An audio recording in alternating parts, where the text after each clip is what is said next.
Bonjour, je suis Ed Chevret-Diaz, Komala, journaliste. J'aimerais m'exprimer sur un sujet d'intérêt général et ce sujet concerne le domaine de la musique. Donc nous sommes dans la culture. Et en parlant justement musique, il s'agit de la fête de la musique célébrée le 21 juin dernier, 21 juin 2024. Un peu comme il en est de tradition dans le monde francophone surtout. Et la fête, on va le dire, a été timide sur la place de Brazzaville.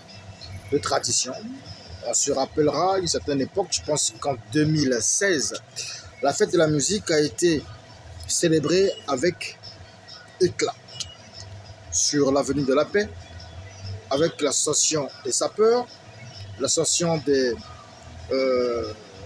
certaines entreprises privées, l'implication de l'UNESCO. Il y a eu un grand, on va appeler ça défilé, mais ce n'était pas un, mais en fait, des grandes scènes ont été mises en place dans toute la ville de Brazzaville. Et sur le tronçon rond-point Mongali, rond-point Poto-Poto, il y avait des podiums et une marche. Le ministre de tutelle à l'époque était présent sur les lieux.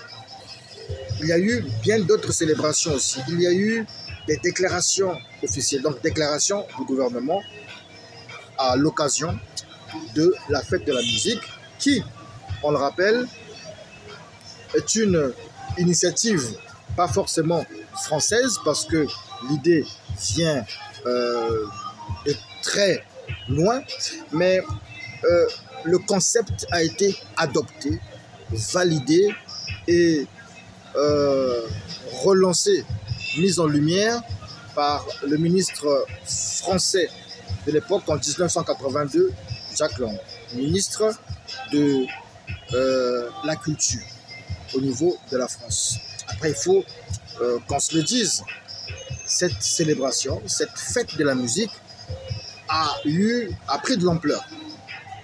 L'idée pour le ministre français à cette époque-là, c'était de permettre aux artistes de pouvoir s'exprimer, de donner l'occasion aux jeunes talents de se faire découvrir.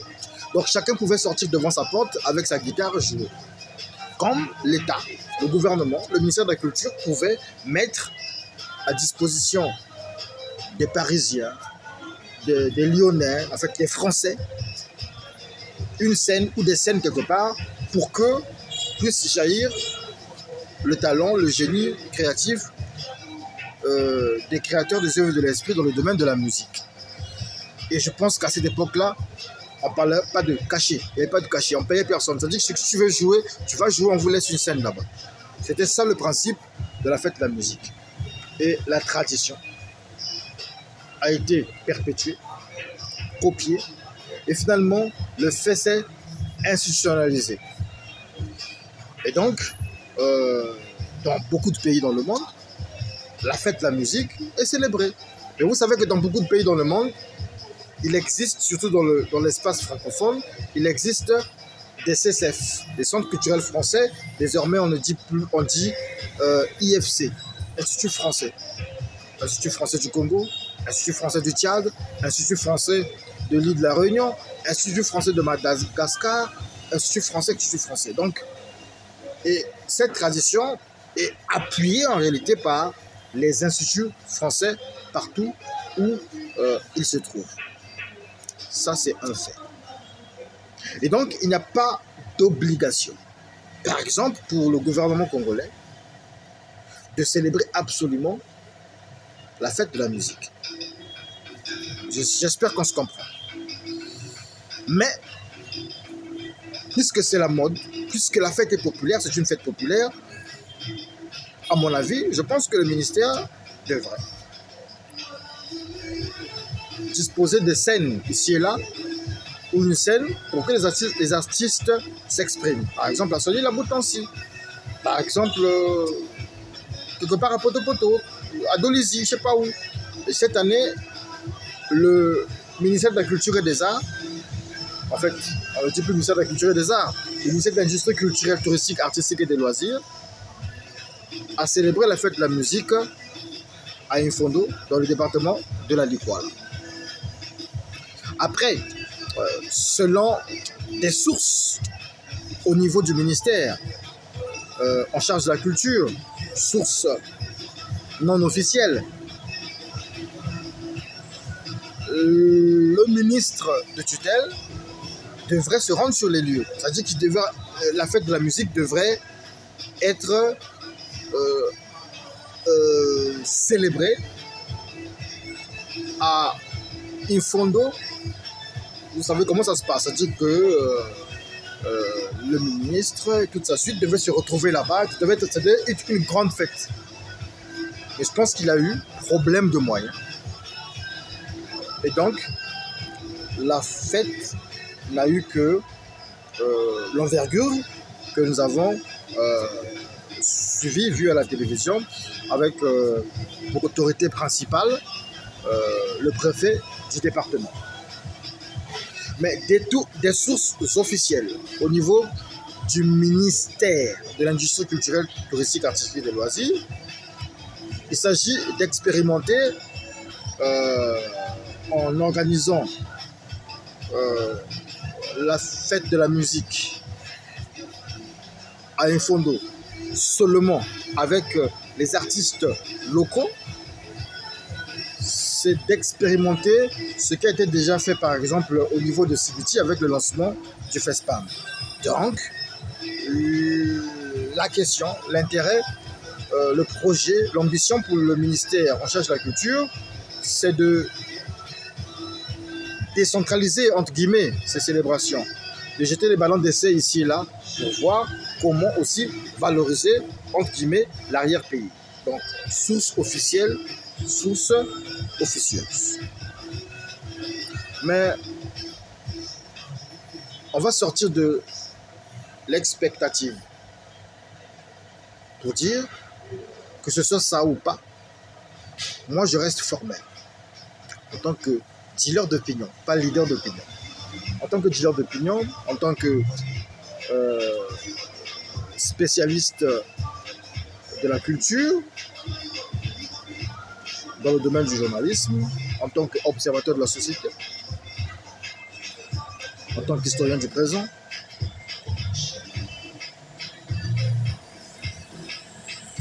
ce n'est pas une célébration importante pour... En fait, je veux dire, ce n'est pas une priorité pour le ministère de la Culture.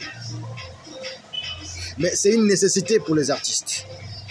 Le ministère de la Culture devait simplement peut-être accompagner. Et c'est là où j'interpelle l'Union des musiciens congolais ou l'Union des musiciens du Congo, l'UMC, présidée par mon cher aîné, grand artiste dans ce pays qui a fait ses preuves, Pape God. En fait, la fête de la musique devait être une initiative portée par des structures, des organisations comme l'UMC, comme l'UNEAC, comme d'autres structures s'il en existe, qui s'occupent de la musique. Ça devait être un projet porté par les brasseries qui nous gavent de publicité et qui prennent des artistes, parce qu'aujourd'hui ceux qui font la musique, c'est des gens dont l'âge varie aussi, dont l'âge aussi entre, on va dire, 8 ans et plus, et des mineurs. Mais en fait, de ces gens, de ces jeunes, des ambassadeurs qui doivent pousser les gens à consommer de l'alcool. Pourtant, on sait que l'alcool, l'abus est dangereux pour la santé. Les sociétés de téléphonie mobile qui utilisent, mais abusivement, les musiques et ne reversent pas assez les droits d'auteur, parce que lorsque vous allez prendre un tableau comparatif des revenus, de ce que reversent les sociétés de téléphonie mobile au Sénégal, en Côte d'Ivoire, en Afrique du Sud,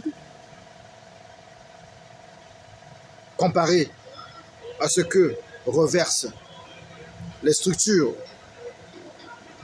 similaires au niveau du Congo, c'est le jour et la nuit, il y a décalage et décadence. Les artistes, ils sont ambassadeurs. Ambassadeurs à quel prix?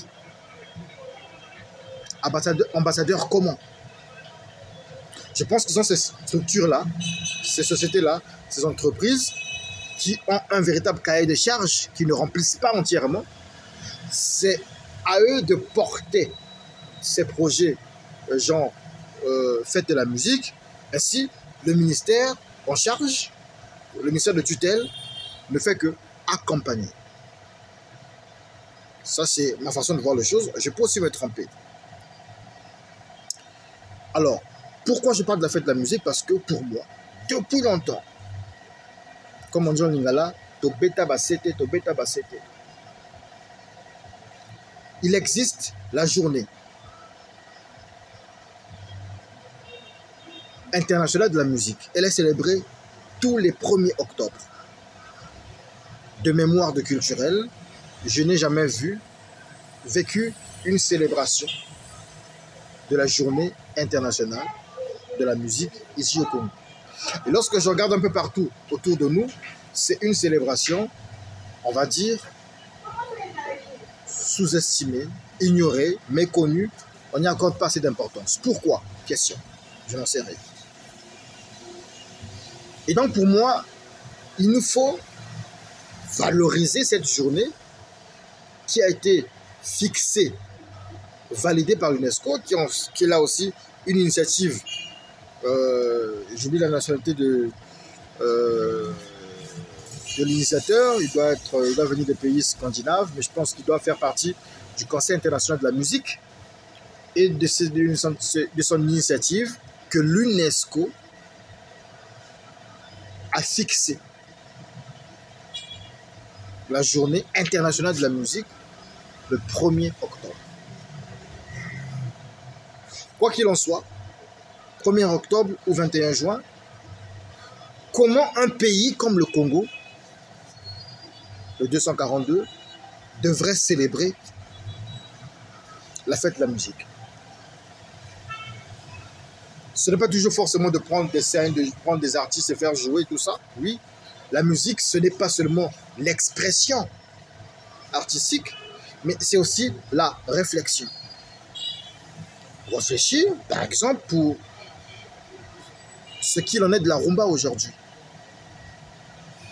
J'ai reçu une véritable volée de bois vert à une époque parce que j'avais dit très tôt que la rumba est en train de se mourir. J'étais dans un cabinet. J'étais dans le cabinet d'un ministre de la Culture et j'ai été vilipendé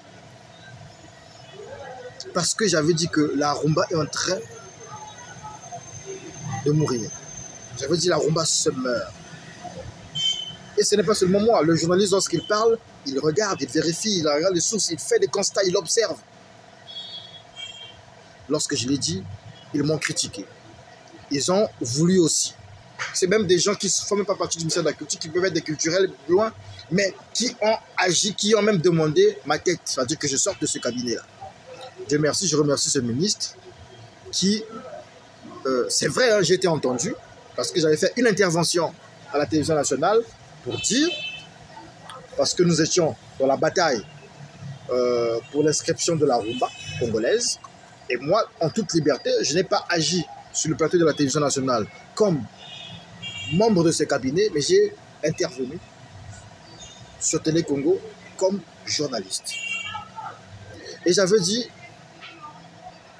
que la rumba se meurt. Et il y a un risque qu'on n'inscrive pas la rumba. Il faut redynamiser, il faut, et tout ça, tout ça. C'est ce que j'avais dit. Mais ils m'ont accusé. Ils ont fait de moi ce que Jésus a vécu face à Barabbas. Dieu merci, ce ministre-là, après m'avoir écouté, avait balayé la question. Et je suis resté avec lui jusqu'à ce que le sort, on décide autrement. C'est-à-dire que lorsqu'il a quitté ses fonctions, ben moi aussi, je suis parti. Donc, il ne m'a pas relevé parce que j'avais donné mon point de vue.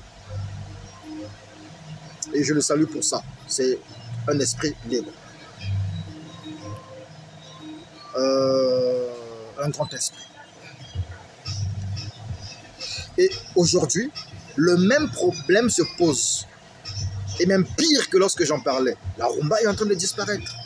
C'est vrai, on va dire que c'est des époques et tout ça. Tout ce qu'on fait, musique urbaine, tout ça, ce n'est que la rumba, ce sont des dérivés de la rumba, oui. Mais la rumba elle-même, lorsqu'on regarde Kinshasa, Brazzaville, où est-ce que la rumba vit le plus?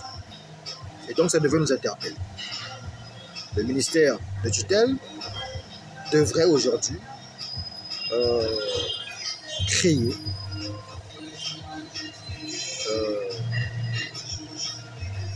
des concepts pour valoriser dans le sens de la pérennisation, de la sauvegarde de la rumba. Je salue une initiative de la maison russe, Rumba Nabilengue. Je salue des initiatives privées comme Rumba Jungle, je vois, c'est Rumba Jungle ou Jungle, je ne sais pas comment on appelle ça, mais le concept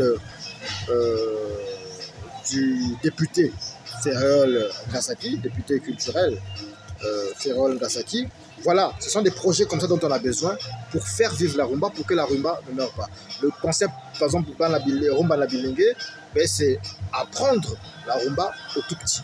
Je pense que les ministères de l'enseignement, les ministères des enseignements, le ministère de recherche de la culture devraient s'engager un peu plus dans ce projet-là. Par exemple, enseigner la rumba dans les écoles, peut-être à partir du collège. Je ne sais pas comment le faire, mais il faut. Parce que c'est notre histoire, la rumba. C'est notre identité qui figure aujourd'hui sur la liste du patrimoine mondial. Ça, c'est ma réflexion, ma contribution. Je pense qu'il faille lancer la réflexion dans ce sens, réfléchir.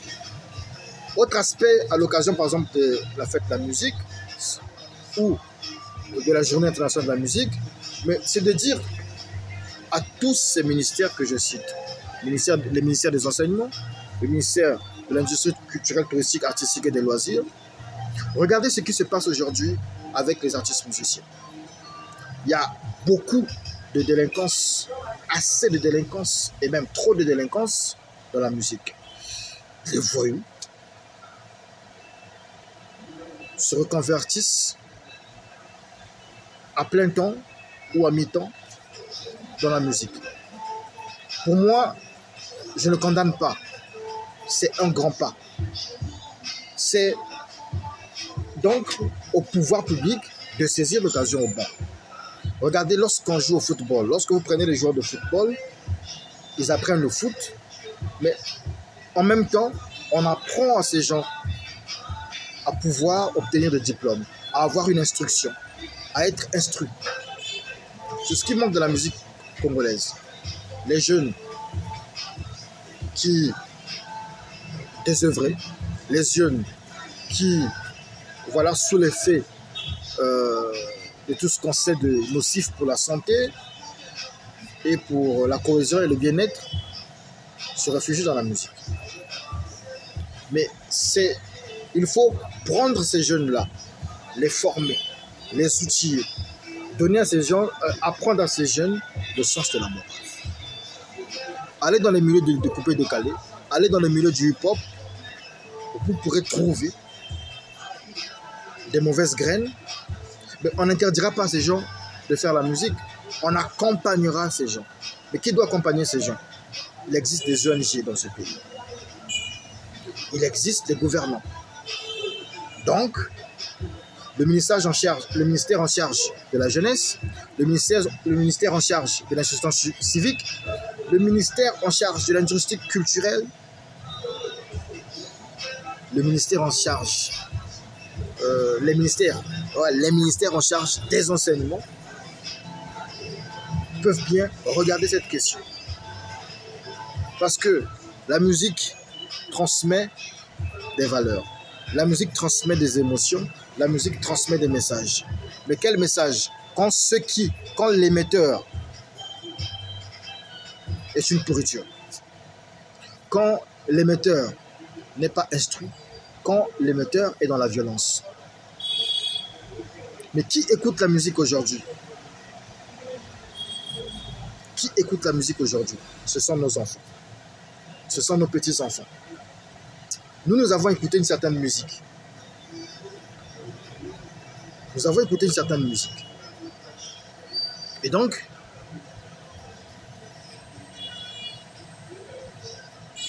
voilà, c'était un peu mon point de vue. Mon point de vue, que tout le monde ne partagera pas, mais c'est moi mon point de vue. Merci.